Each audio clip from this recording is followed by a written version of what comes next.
So, what do you think? Do you think you are the one? Honestly, I don't know. You know what that means? It's Latin. Means know thyself. I'm gonna let you in on a little secret. Being the one is just like being in love. No one can tell you you're in love, you just know it. Through and through. Balls to bones. You know, and this is before the Council of Nicaea. This is for 523 AD, BC. When religion was really first being born and created.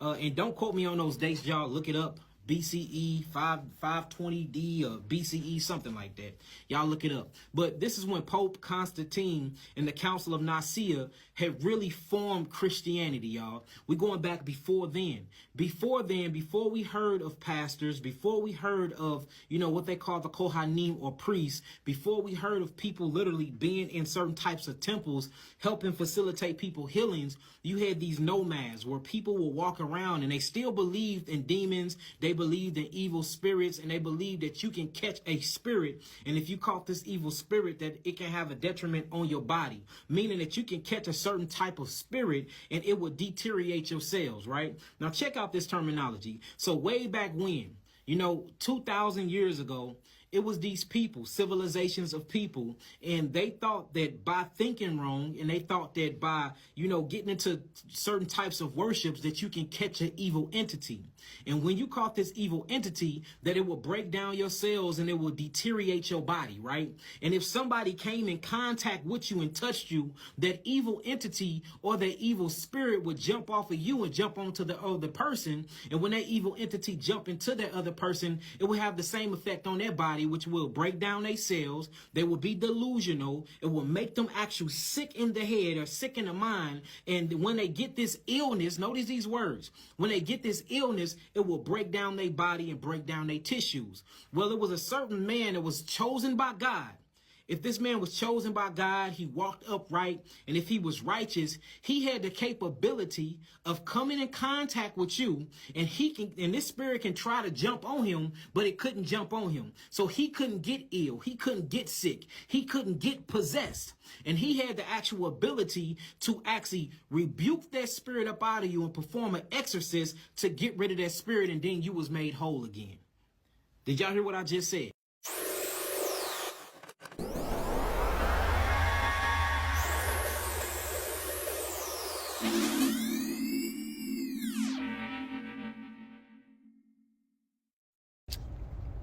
What up, family? How's everybody doing today? Blessed, highly favored, and loved, right? What's the goal for the day, y'all? What's the goal every day? Man. You got a beautiful smile.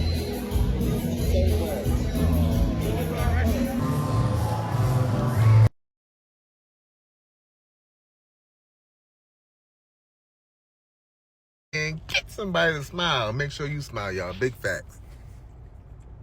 So I'm trying to keep my, job out of the limelight, but check this out.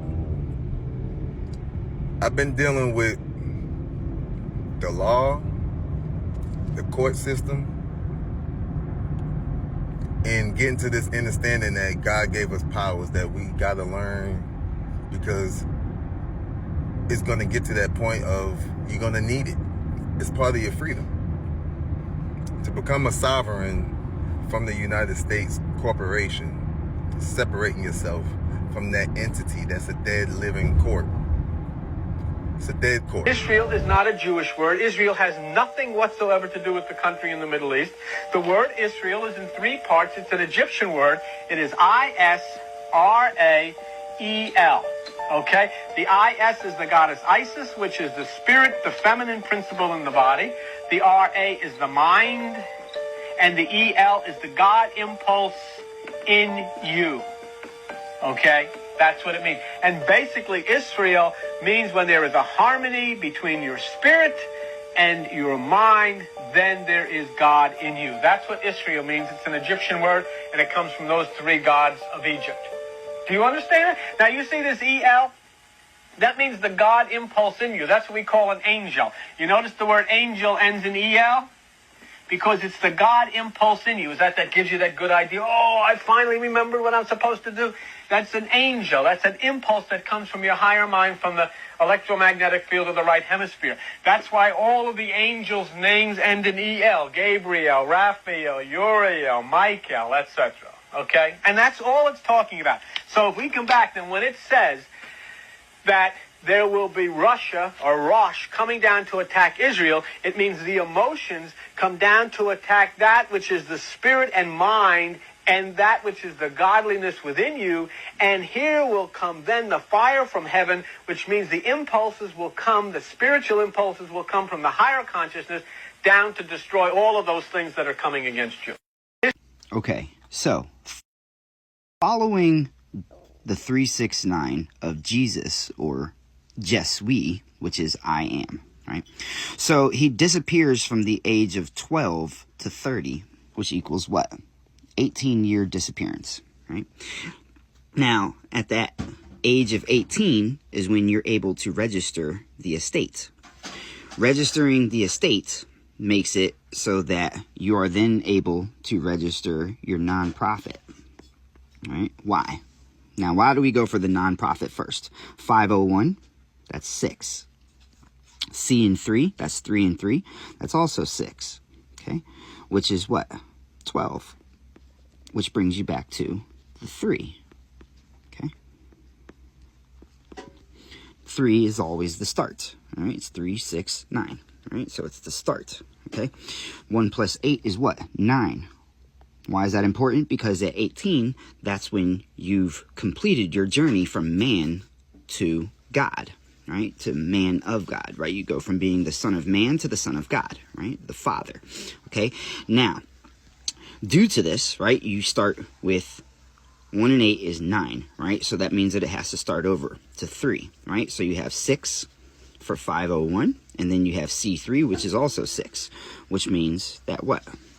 That's your beginning, okay? Now, the thing about that is after 3 years, your nonprofit is able to start applying for grants. Now, your nonprofit should be making the beneficiary your church. Why the church? 508 is 13, right? Now, C, that's 3, and then 1 and 1, right? So you have what? 13, 16, 17, 18, right? That's your completion. Right? So what you have is your 369 following the ministry, right? Because at the age of 30 was when he started his ministry, right? And people started donating, right? Okay. Now, the church is your home, your family, okay? Now, the business owns the home that is under control of the church, because all nonprofits own property, right? And that property should be where your church is at. Why? Because First Amendment gives you freedom of religion. So this is where you set your rules, your unalienable rules. All caps name, that's the dead man's name. And you are a living person. So you got to know that you are separated from that name. And if you go to court, you already presume the dead man. So if you start to speak on that dead man, you're claiming that. Automatically, you're losing. These are all things I had to start learning while I was going through my journey. And again, it just made me realize all through my life, if you're like-minded, you get what I'm saying. Things happen to us for reasons that we're not at the understanding of why. And it's because of who we are. This world knows this. This universe, it reads energy. So a lot of y'all give off energy without even knowing. This is who you are. It's within you. It's within all of us. But we got to wake up to what's going on and what we're dealing with. This system was made to keep God's children down, feeding off of our energy so that they can maintain, and we get cursed for it while they get praised for it. It's happened to a lot of us. And this is why we gotta wake up. It's the lack of knowledge that we have. And this is what God was talking about in the Bible. This is what they was referring to. The lack of knowledge that His people have is going to be the cause of a lot of people not making it. You're supposed to be learning, understanding to overstand things, using your Christ conscious, your corpus callosum, balancing both sides of your brain. What's good can be bad, what's bad can be good, but when you learn how to balance both, you maintain that certain frequency of not falling short or more than on one side than the other. If that makes sense to you, don't let that go over your head.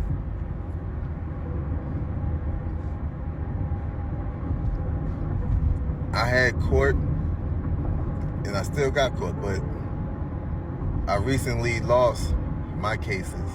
Trespassing with resisting arrest. Dealing with the court system, these lower courts, they went off nothing factual. They're not going to. It's not meant for you to be winning. It's all meant for them to win. So they went off of no facts. They said they was going to drop one but not the other. That's what they offered me. And I didn't take the offer because I know I'm not guilty. So we went on with trial. I spoke my side of the story because my side of the story is, how can I be considered trespassing when I don't even know why I'm even considered trespassing? If I'm at a place and I'm working, it's private but it's open to the public, and I did nothing wrong, but someone just telling me that I have a trespass warning sounds kind of fishy. People, we need proof. We go off of facts, not he say or she say. Hearsay, that's what they call it in court. Nothing is factual. And that's exactly what they went off of. Emotions. I talk about this all the time. Anybody that's in their emotions is easily possessed. So if you're dealing with a bunch of juries that's not at this understanding, they just listening to the prosecutor because he's gonna come from nothing but emotions because they don't have facts, who you think they're gonna ride with? And it showed. They found me guilty on both cases. How? The manager at the store put child trespassing on me. But why did she do that? I still don't even know to this day. From our partners, so yes, because our partners do travel to different locations, even though it involved a different location, so we're gonna know trespassing from this location as well. So you can finish. I'm not gonna be disclosing that information to you. Why not? Because I'm not. I have the right to know. You don't have the right to know anything. We're a private I do. company. No, you don't. At the This end of is the day, a public place. this And is a you're going private against company. my rights for being here. I'm here to shop, and you're actually interrupting me from so shopping. then I'm gonna call the police, and the police can take care of it. You go do that. And I'm telling you now, I'm gonna put the law on you because you're going against my rights. She didn't show up to court, but they had the police there. Everything is just it's all a setup. This is why you gotta start to know your rights, because you're gonna trap yourself, or they're gonna trap you and install fear into you. And that's what they want, for you to give in to that entity so that they can continue to get paid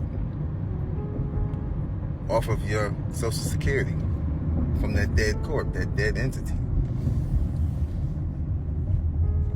So I'm like, how is that possible? She didn't show up. The judge ended up taking my phone. I had trial for 2 days. She took my phone the first day, so I didn't have my evidence. There's no way I can tell if they tampered with my evidence that was on my phone. My paperwork, I had some, but everything was on my phone. I don't use a laptop. So she took that from me. Prior to that, I got served jail time, 3 days. For contempt in court. Because she was telling me to do something, and I thought I knew the law, but I was wrong at that time, and I took accountability for that. It took for me to have jail time to realize that I was wrong. While I was in there, yeah, I was recuperating, recovering, fasting. I didn't eat for 3 days. Helping other people while I was on my journey. That's what it's about. And God put me in the right place. He put me in the right cell with the right people. I'm telling you. And it reminded me of the story of Joshua, I think it was, in the Bible. And what he had to go through. He had got sent to jail too, and guess what? He was still chosen by God. He was still able to get things going in his favor because of who he was, who he is.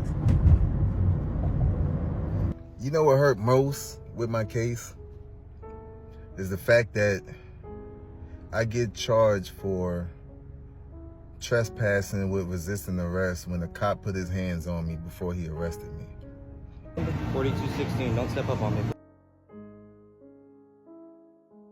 Why are you touching me? Don't touch me. Don't step up on me. Don't touch me. Don't touch me. I didn't do nothing to you.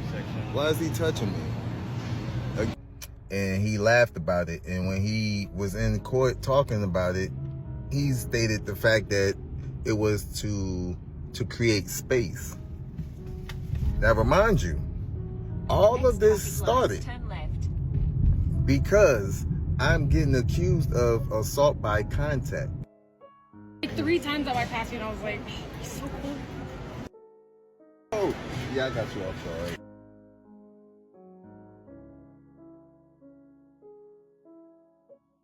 No, you're good. For taking pictures with people. So that means if I was to put my hands on someone and touch them and they was willing and consented, why am I getting in trouble but this cop put his hands on me? Turn left onto East Cape Drive.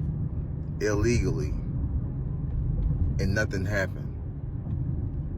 Make it make sense, y'all. So it broke me down when they told me I was guilty because they didn't have no paperwork, there was no facts. The accuser wasn't even there. HEB didn't even know I had a trespass warrant at that store. So what am I getting accused for? Trespassing. Which goes into why was I getting arrested? It all correlates. You can't have one without the other. So why am I getting arrested is the question. And then wrongfully arrested. Don't even read me my Miranda rights. My sovereign note, sir. The what? My sovereign note. Okay, I don't give 2 shits about that. You don't care. That's what I'm talking about. And why? They arrested me. Why are you touching me when I committed no crime? What did I do? Stop. What did I do? Stop. What did I do? Why are y'all holding it on me? What did I do? Y'all not gonna read me my rights? You walked up. Because you already in the wrong. And this is what they do. They take away your rights and start fear into you. That's their job. And that's what they did with me. But you know what? I had to learn the lesson. It was about the journey, not the finish line, because I'm going to finish regardless. I can't quit. That's what he wants. But I got them because they messed up in so many ways, and that's the whole point. Find a way to appeal, take it to a higher court, keep going. Don't give up. So many people give up to the devil. Not at this understanding of why, it's because he's trying to knock you off course. Because there's something bigger coming for you. But we curse ourselves by not being at this understanding of why things be happening to us when it does. But I get it. And I came across some good, like-minded people along this journey. And if they stick with me, the end result is going to cherish for all of us. And that's what it's about. I'm not selfish whatsoever. So if you encounter with me, if you're coming across me and along this journey, then you ride with me to the end, but that's on you. Not me. But I say that to say this, y'all. If you're like-minded and you have a Christ conscience and you're always tapped in, people are always going to come in your life trying to get you off course into your emotions so the devil can control you. That's what it's about. Don't let that happen to you. Facts. Stay logical and not emotional. The eyes is useless if the mind can't see. Remember that and tap in. Love y'all. What's the goal for the day, y'all? Man, don't hear anything. There you go. That's what I'm talking about. Somebody smile. Make sure you smile, y'all. Big facts. I love y'all. Have a blessed, highly favored, and loved day.